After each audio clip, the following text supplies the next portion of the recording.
Hola, bienvenidos nuevamente a Luz en el Camino.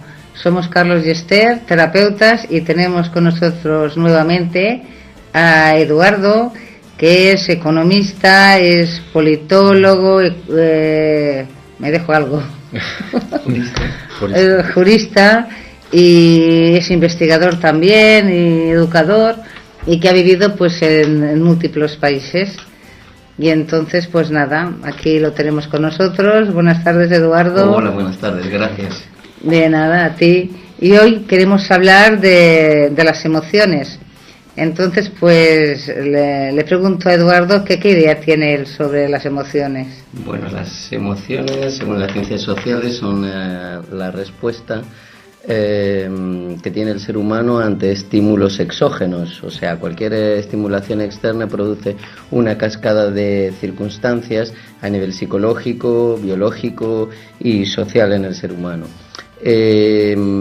Cada estimulación que recibe el ser humano está relacionada con la secreción de neuropéptidos. Los neuropéptidos son unas sustancias son unas drogas fortísimas que se producen en el cerebro a una escala mínima y que son volcadas en sangre, que producen todo también una serie de reacciones biológicas. Las emociones son fundamentales en la vida del ser humano porque el ser humano no puede relacionarse con otros seres humanos sin las emociones. Son un vehículo, un vector de comunicación. El ser humano, como ya sabéis, es gregario por naturaleza y necesita estar relacionado con otros para poder desarrollarse.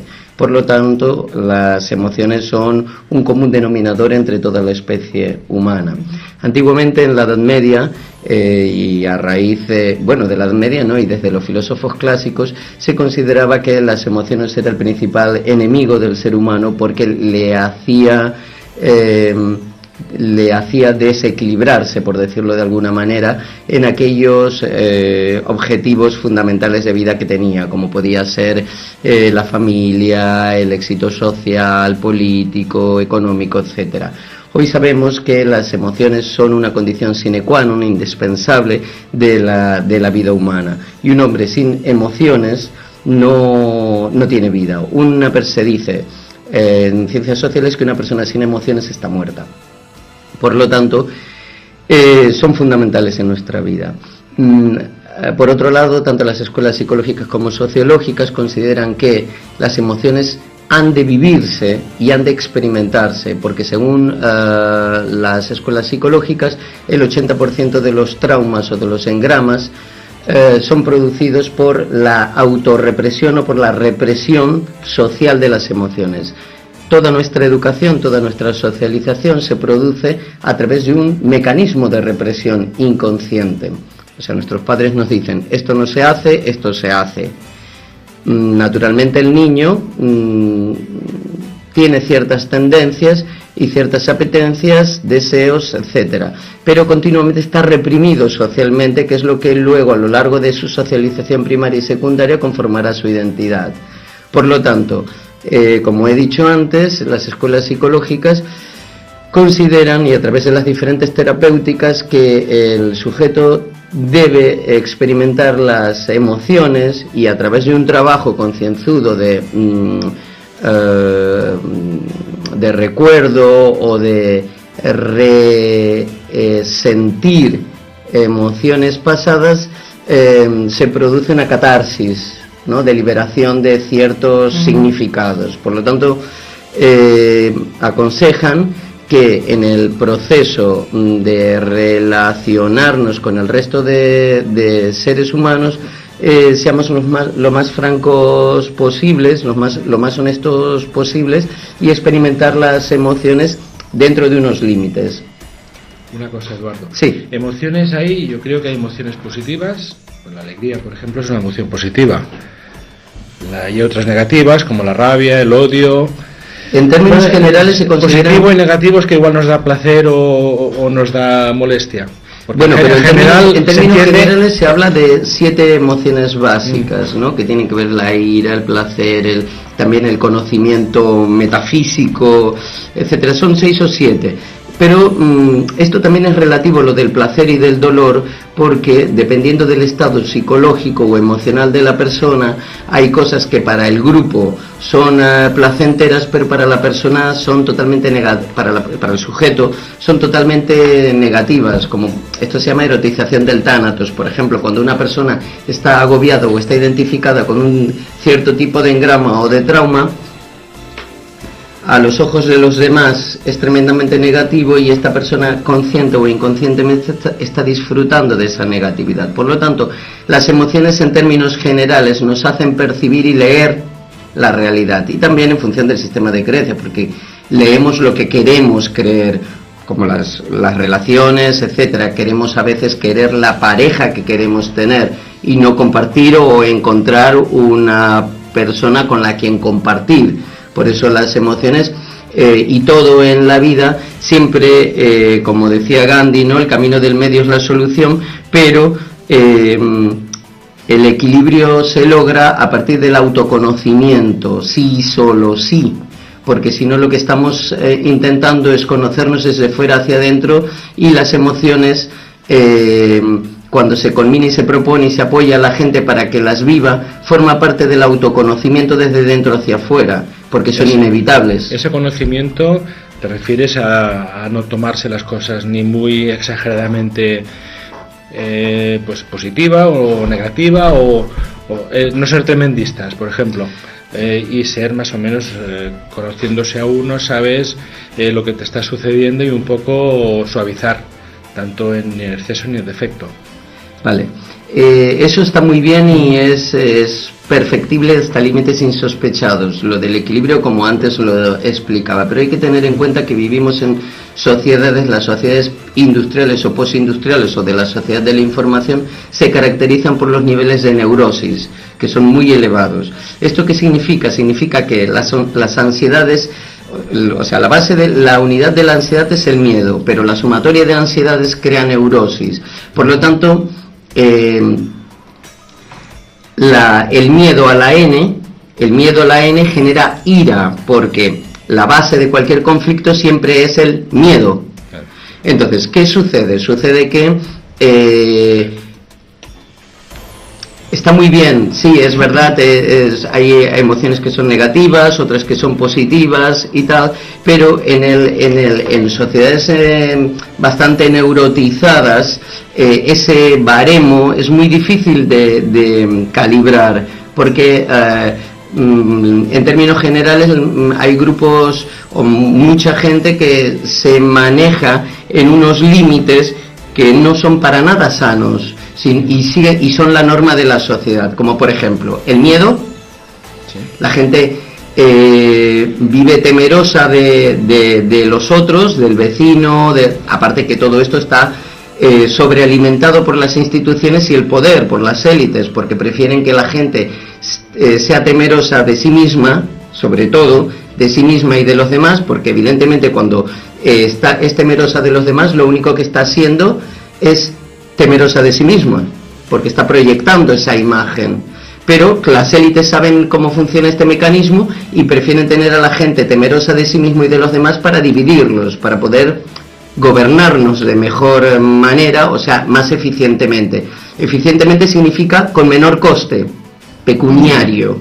Ese temor podría ser, por ejemplo, lo que está ocurriendo con el ébola ahora, que hay como una tendencia a totalmente, que la gente hay que tenga tener miedo de que poderse contagiar y tener miedo del vecino, tener miedo de todo. Hay que tener en cuenta que vivimos en el capitalismo y la base del capitalismo es el dinero, por no decir el capital, que ya de por sí es ilógico, no tiene vocación de crecimiento ilimitado en un mundo limitado, pero los sectores económicos lo que intentan en cada momento es que exista una máxima rentabilidad de todos sus productos, y las farmacéuticas no van a ser menos. Por lo tanto, a las farmacéuticas y a los estados que están al servicio de las farmacéuticas no les interesa que la gente se cure, ni sepa cómo curarse, ni tengan una vida saludable. Lo que les interesa es tener enfermos crónicos que a lo largo del tiempo favorezcan o les asegure una rentabilidad determinada. La cronicidad de las enfermedades aseguran una cantidad de dinero en las cajas de las farmacéuticas, ayudadas en estos momentos por las administraciones o los gobiernos, que están en estos momentos al pleno servicio de los grandes actores económicos globales, porque los estados y los gobiernos no son independientes. Las agendas políticas son dictadas por multinacionales, y dentro de estas multinacionales existen las farmacéuticas, que en estos momentos los gobiernos aliados o de la coalición, como se llaman, que son los gobiernos occidentales, utilizan las grandes entidades internacionales para proteger sus intereses. No deja de ser nada más que una cuestión pecuniaria.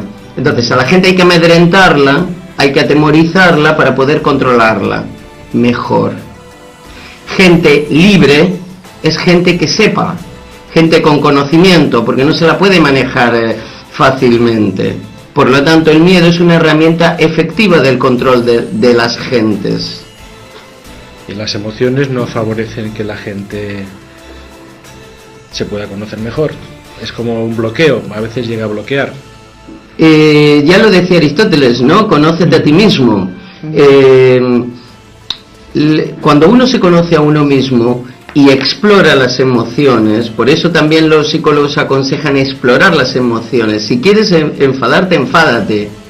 Evidentemente no cogerás un cuchillo y matarás a tu vecino por enfadarte por tal o cual cosa, pero puedes explicar, puedes entender, puedes bloquear el límite aquel de la furia incontrolada, para experimentar y darte cuenta que son procesos de inicio y fin. Todo en la vida son ciclos, son ejes cartesianos. Nosotros nacemos, nos desarrollamos, llegamos a un punto álgido y comenzamos a fenecer, como cualquier entidad jurídica, cualquier entidad biológica y cualquier cosa, animada o inanimada. Con esto quiero decir que las emociones, en términos generales, por ejemplo, cuando la ira la exploras, se transforma.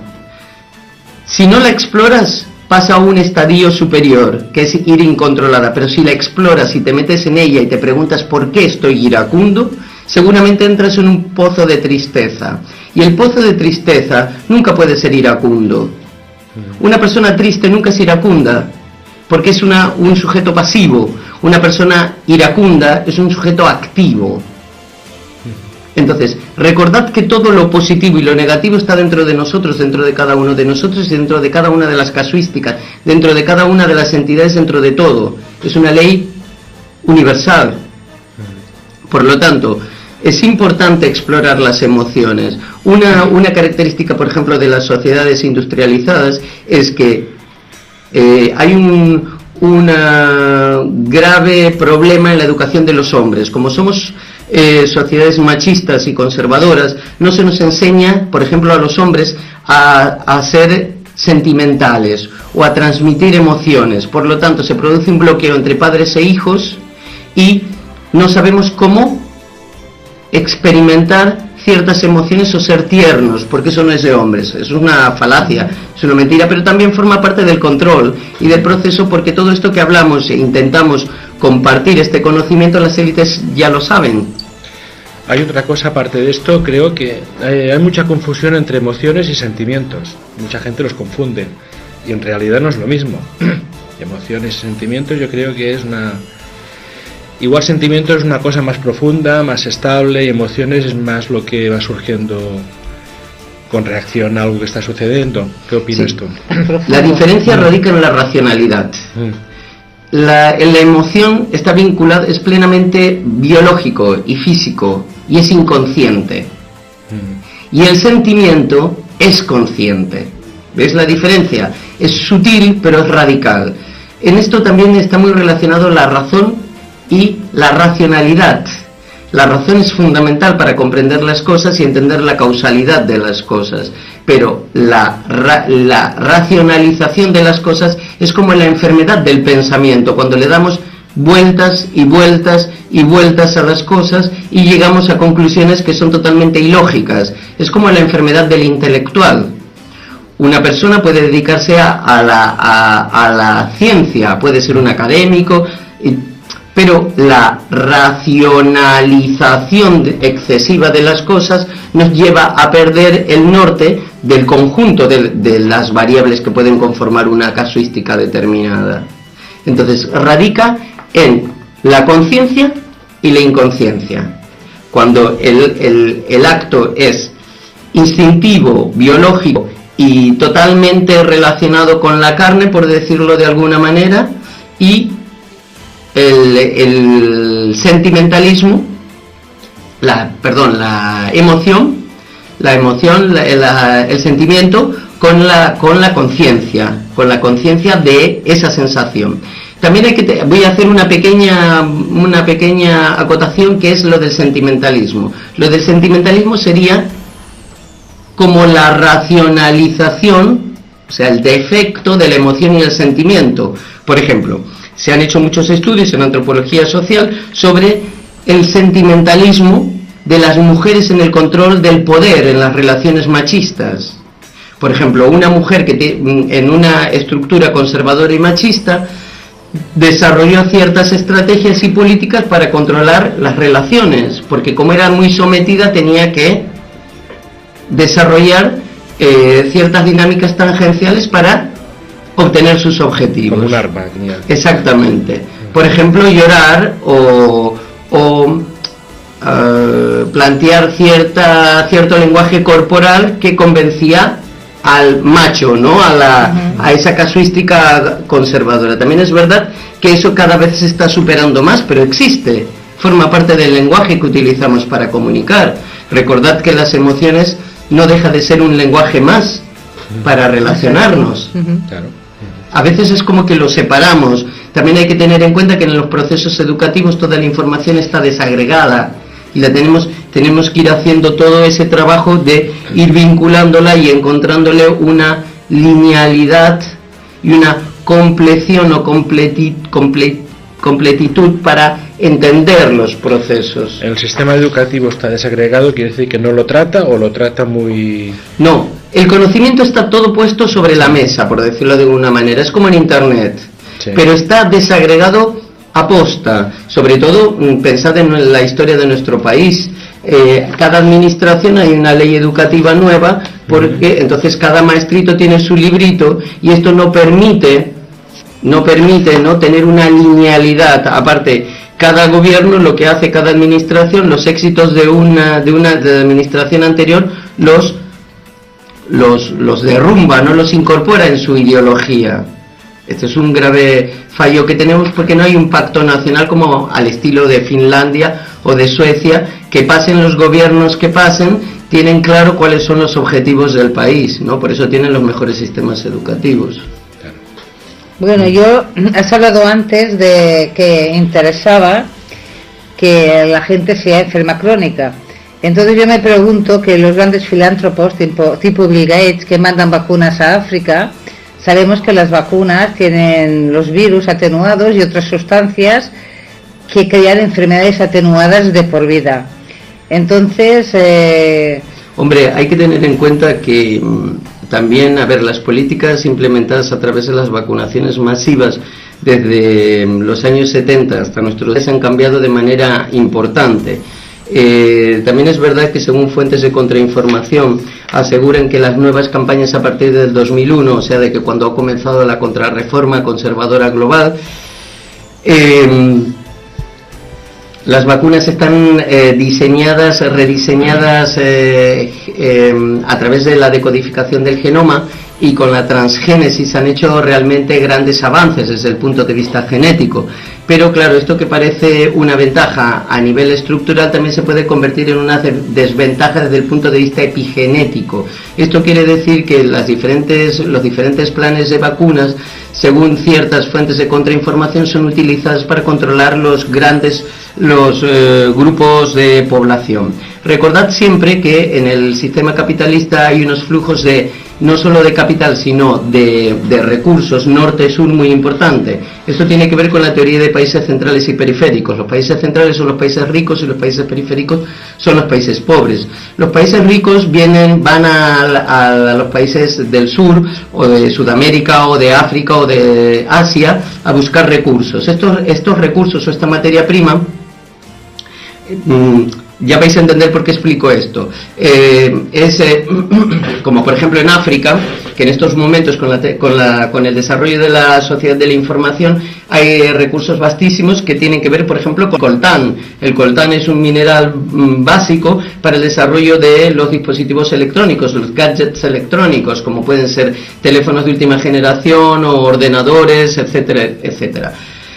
Pero claro, para que nosotros consumamos un transistor a 4,95 €, un transistor no vale 4,95, vale mucho más, pero para que nosotros podamos consumir ese transistor a ese precio, hay un rozamiento del precio y sobre todo del valor y del precio de los salarios que se va perdiendo por el camino, que no lo pagamos nosotros, lo paga el tercer mundo. Por lo tanto, los países centrales o los países ricos tienen en su memoria una consecuencia ideológica de la colonización. Nuestros recursos, que esto es una frase habitual de los países ricos, nuestros recursos están en los países pobres, pues tenemos que ir y cogerlos a cualquier precio. No, eso no vale, porque parece ser que la vida de un europeo o de un americano vale 100.000 vidas de un país pobre. El desequilibrio es brutal, ¿no? Una vida vale lo mismo aquí que en la China. Sí, pero bueno, piensa que todo pasa en África, al menos yo lo veo así, que el SIDA, bueno, en África en este momento, porque toda la atención está centrada ahí, pero pasa en los países pobres, en los países pobres, porque nadie habla de los niños que trabajan en las minas sin ir más lejos, en Sudamérica, o en el Mato Grosso, o en Argentina, Claro, parece ser que como son países en vías de desarrollo y tal, de esto del otro, no, pero se cometen barbaridades y abusos de los derechos fundamentales por doquier. Entonces hay que tener en cuenta que